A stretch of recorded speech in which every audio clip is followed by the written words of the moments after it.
have as a country to offer the country, to offer the world. Kenya is really not just seeking a seat at the ICC. What Kenya is offering is leadership, is expertise, is a skill that I will ask the candidate herself to explain what it is that she is going to offer to ICC. And that is why we are not shy to offer our two jurists, because we have good candidates, and even those who people of faith, we believe that when you have a lamp that is shining and showing the light, you don't cover it under the bed. You bring it out to shine to the rest of the world. So this is also, like the Prime Cabinet has said, the Kenya judiciary has attracted a lot of positive energy from the African continent by the number of delegations we keep receiving to benchmark on us, but not just only in the continent, but all over the world. Sometimes they come and they knock at our doors. They want to see our judiciary, Kenya Judiciary Academy, and sometimes I'm like, which one? You know, they want to see our children's courts. They want to see our tribunals. They want to see how we are making justice accessible to the communities and how we are empowering the communities to resolve their own disputes. So we have a lot to showcase, and the Prime Cabinet, when we were just talking about judicial independence, I also celebrate Kenya, because Kenya as a country is resilient. It was able to withstand that, setting aside of the presidential election, the country still was able to arise from a crisis and severe conflict and recorrect itself and move on. There aren't many countries that are as resilient as Kenya, and I think this is something we need to showcase to the world, that we have such strong shock absorbers as a country, that we can actually be trusted, because we even resolve our own disputes, we get out of conflicts. And I find Kenya is at this intersection now, where we are the bridge between the global south realities and the legal systems, and we have something absolutely to offer to the international community. So I'm very happy and grateful to His Excellency the President for nominating one of us to showcase the international community what we have in terms of top jurists in our country. So we are here to say we are ready to work, to be guided, because diplomacy is your forte, but to affirm that it is our collective duty to first of all internalize that we have these two jurists that we are offering, and the value that they are going to hand to the international community. Justice Njoki's profile is absolutely exceptional, and it cannot at all be differentiated, or just when she speaks about what she has done for the international community, for the African Union, and for the Supreme Court. We will all agree that we have to propel her to the next level, where she can contribute now to the international community, because she brings the rare breed of legislature, a jurist, an international human rights leader, UN Person of the Year, somebody who has interacted in the making of our constitution in the committee of experts. When I look at what we go through when we are making laws, and I look at how she easily was able to mobilize, and she became actually the architecture of the Sexual Offences Act, which deals or helps us now in the country deal with the serious issues of gender-based violence and sexual violence, and those are some of the crimes even before the ICC. What I can say is that she has demonstrated very strong jurisprudence, very strong on the processes of fair trial of the victims and the participation and criminal accountability. I think I'll just stop here and give her an opportunity to say something. But what I know is that we have to walk this journey together. His Excellency the President nominated her, her name has been put forward.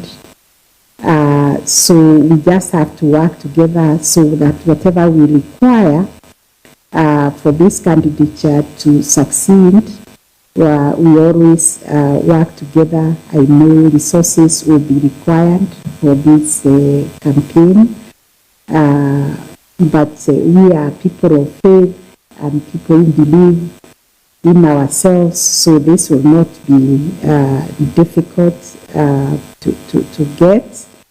But I also want to assure you that the judiciary is firmly behind our two candidates, the candidature of Professor Justice Okoa and the candidature of Lady Justice Njoki Ndung'u.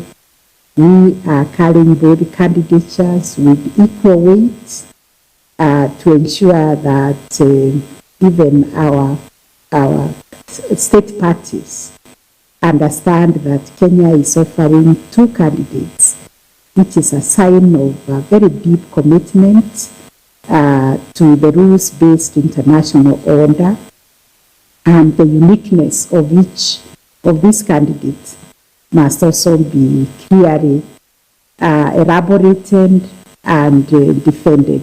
I think the other day I gave the example of a mother who gives birth to twins.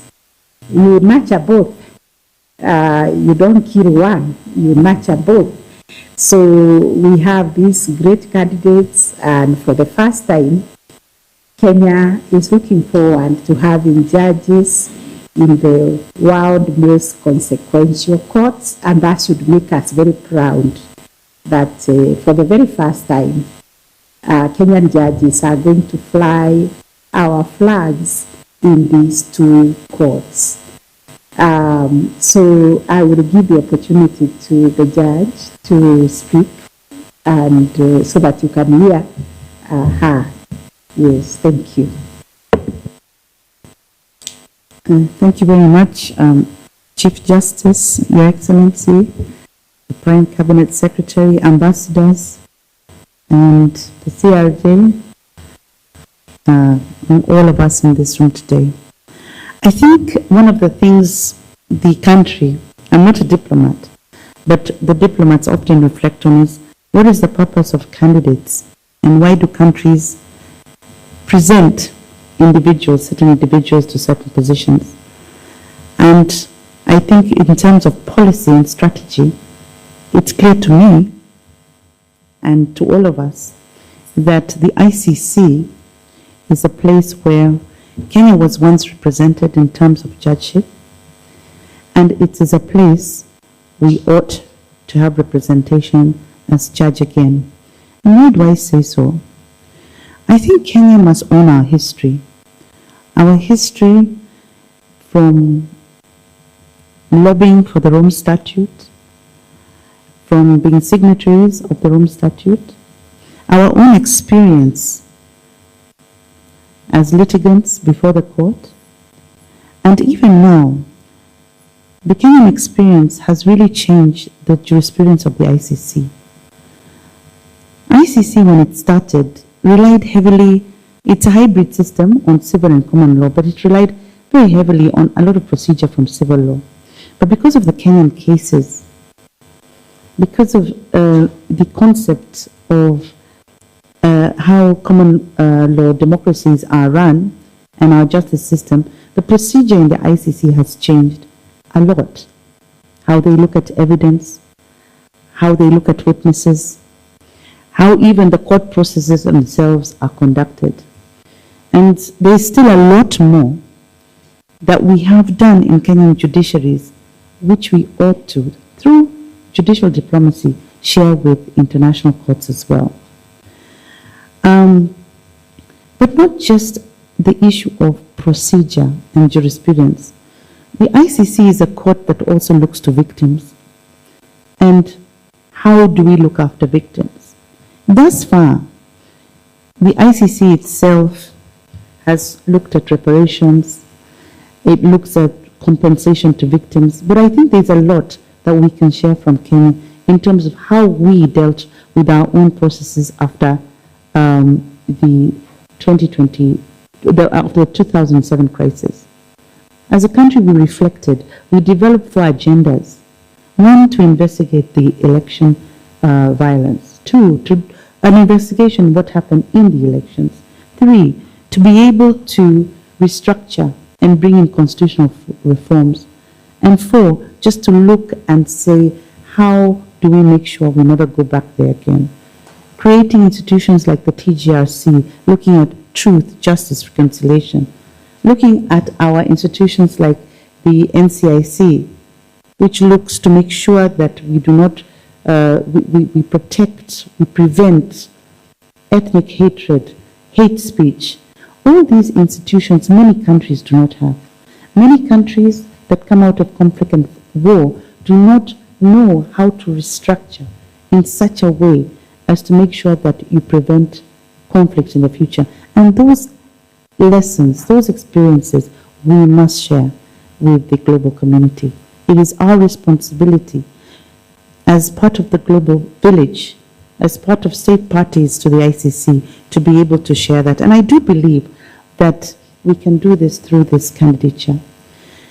Your Excellency, I realized that many Kenyans know me as Supreme Court. Many Kenyans know me as the Member of Parliament who was the architect of the Sexual Offences Act. But many Kenyans maybe do not know my history before that. So before I came to Parliament, I was a political analyst in the Conflict Management Center at the African Union, then known as the OAU.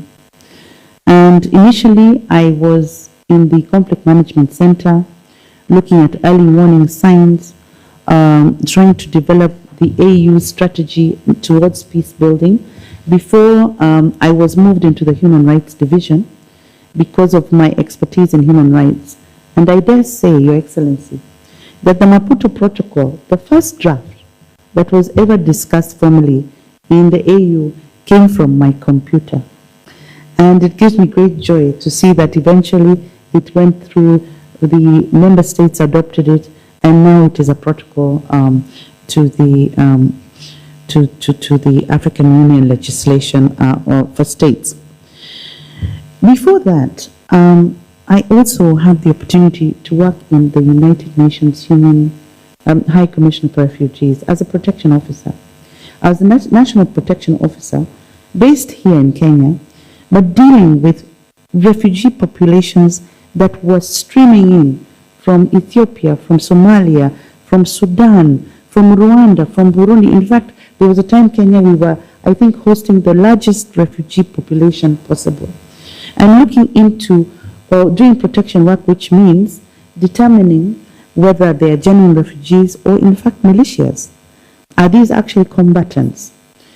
And some of the work I did then was to work with women who are victims or women who are refugees because they had special interests.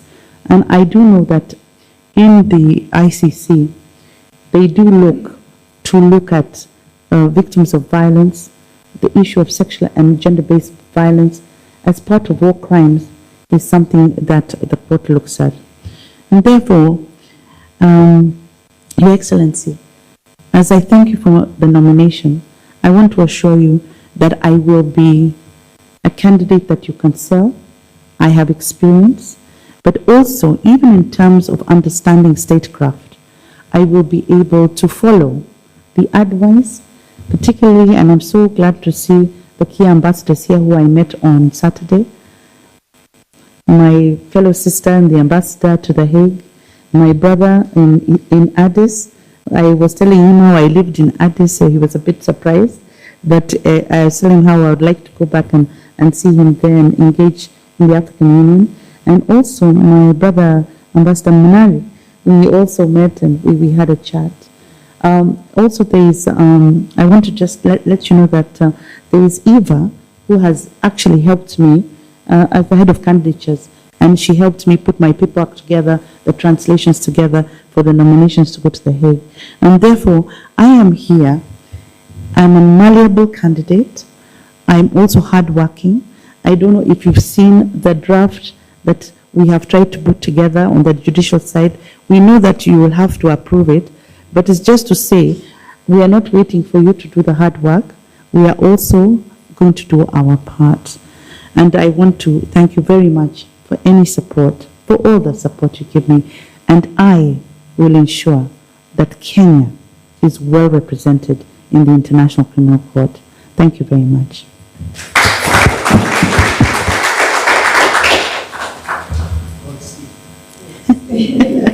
Wow. Njambi, you want to say something very quickly?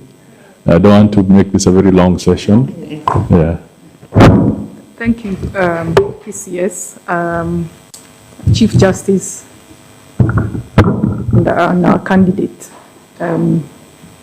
Very well put. I was listening to you and I'm saying narrative, really positive, and not just positive, but leveraging on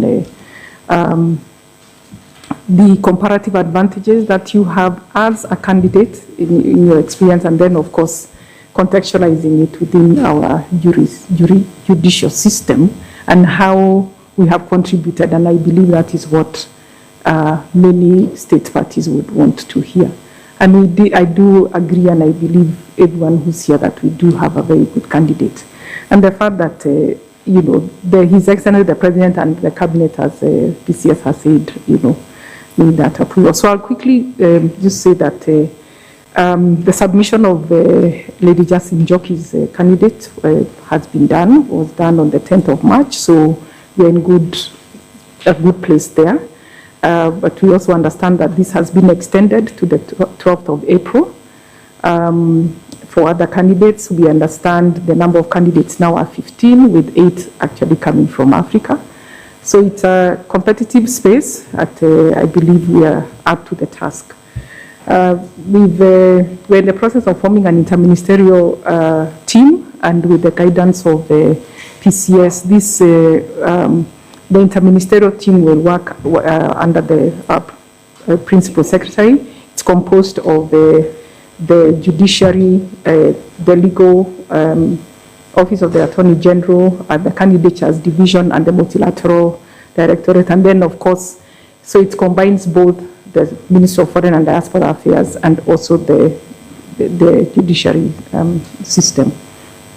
I think what we'll then do now is work faster in terms of finalizing the interministerial team for purposes of pushing this, moving the campaign for the ICC candidature. We had, and I know we had this discussion around the official launch of the candidature. I believe the candidature has to be launched here. Then there is the official launch of the candidature in The Hague, which will definitely be informed also by the process that is ongoing, because there's a process within the ICC. So we need to just look at where the specific date of when to launch it. But we are looking at after the April the 12th, probably May or June. I think that is an issue that the Interministerial Committee can agree on. But we also had you during, and I think PCS will speak to this in terms of us now proceeding to go ahead and launch the candidature. And then in terms of campaign material, a lot of work has already been done, as Lady Justice Njoki mentioned, including also putting together the aid memoir. The campaign materials, the aid memoir right now is in 4 languages, but we need to have that in 6 languages, including now Russian and Chinese. The reciprocal support arrangements, we have our colleague ambassadors, as you heard, from The Hague, from New York, and Addis Ababa. We see this as very core multilateral stations that will be key to the campaign for Lady Justice Njoki's candidature.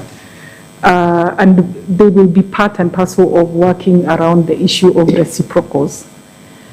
One of the things, of course, we always say is we can get reciprocals from state parties, but the key thing will be to ensure that those who support our candidates do actually put in the vote, so because these elections are decided upon by secret ballot, with the elections happening between either the 7th or the 8th of December in New York.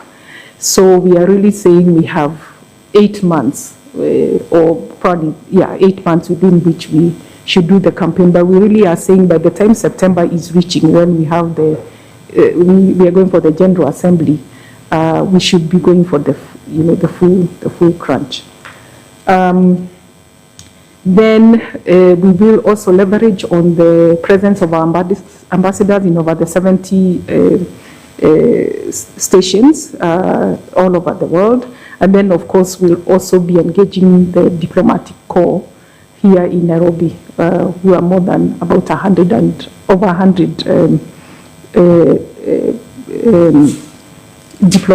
missions. But then, of course, we'll be zeroing in on the state parties.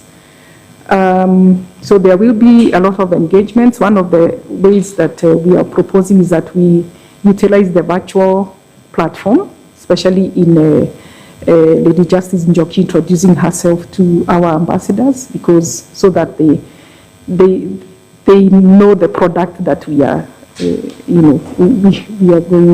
we are campaigning for. And in line with the previous, what we've been doing previously, a constant checking in on where are we at. There will have to be a lot of analysis to be done, and also intel sharing. And our missions will play a key role in that. And then, of course, as the Chief Justice, you spoke to very strongly. We have 2 very qualified jurists, and we must make sure that the campaign for the 2. We work on that both in a strategic manner, but to make sure that when it comes to the final vote, that we get the votes for the two candidates. I think we've had the conversation around leveraging on the high-level meetings that, for example, His Excellency the President and the Prime Cabinet Secretary would be making, and then, of course, the Chief Justice in terms of the outreach, the judicial outreach, and we will work together as the team in order to ensure that we work in synergy. And, of course, we have a good candidate who, as she has said, she's ready, and she's ready to get her hands into this process, and we have seen that. Yeah. Thank you, PCS. We now wait for your further guidance. Thank you. Thank you so much, Madam Chief Justice. I think it's all clear. Justice Njoki Ndung'u is our candidate as Kenyans, as the government of Kenya and as the people of Kenya, for the position of ICC judge, 2026 to 2035. So the message here is that there is no other signal. That is the only signal that we are giving to indicate that it's all systems go and we should not hold back on this issue. In whatever way, we are now all aligned. The executive is aligned, led by the president. The judiciary is aligned on this one, led by the Chief Justice. And the Ministry of Foreign Affairs is aligned as the ministry that takes the lead in matters of this nature. So we are all aligned and we should all work towards that. The committee will be finalized and it will be chaired by the Principal Secretary, Foreign Affairs. And the ministries were represented here, as you have heard. So that is aligned. It will be a joint committee. The judiciary will have its team members and the foreign ministry will have its team members. And after that, we simply say we have one team, and that is the Kenyan team. So the details of it will be worked out by our experts as we move forward. I just want to reassure you, Madam Chief Justice and Justice Njoki, that we will lend you all our support. Our commitment is there, and we'll work together, consult closely. And I want to appeal to the Kenyans that this is a Kenyan candidate. We should all be united. And I would like to really appeal to the Kenyans, because we have been through certain experiences that when you have one of your own stepping forward for such a significant international assignment, we should all be united. Kenyans, as much as we have the freedom to speak and do what we can do within the confines of the Constitution, let us not shoot ourselves in the foot. Let us, as Kenyans, express our commitment to patriotism by supporting the candidature without any reservations. And this goes to all my friends in terms of the media, in terms of the politicians and so forth. This is not, it's not the time to try and play political games or intrigue in matters of this nature. Let us all be focused in presenting a strong, credible candidate to the international community. So I think I'll end there for now, and we'll wait for the details, and we'll roll out systematically. And we have a very short time. Sometimes it may look like it's long. 8 months is very short. When you're looking at it in the context of not campaigning on the local turf, but campaigning globally, 8 months is a very, very short time. So we need to really pull together and work as a united team. So I think that's all I can say. And to once again thank you, Madam Chief Justice. And I will request that you have the last word on this matter, and then we can adjourn. Yeah.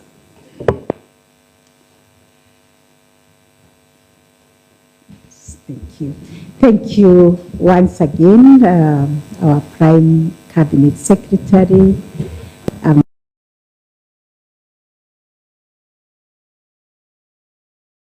Ambassador Jambi, Judge Njoki for presenting just a snapshot of who you are. There's a lot that you have not seen, but from this engagement you have opportunities. The roadmap is very clear. Thank you very much, Your Excellency, for giving that roadmap. From here, we will follow all the instructions that you will give us to push our candidates. We assure you of our cooperation in this matter. We are excited as a judiciary really to offer two top jurists. The judges are very excited that we can have an opportunity also to offer ourselves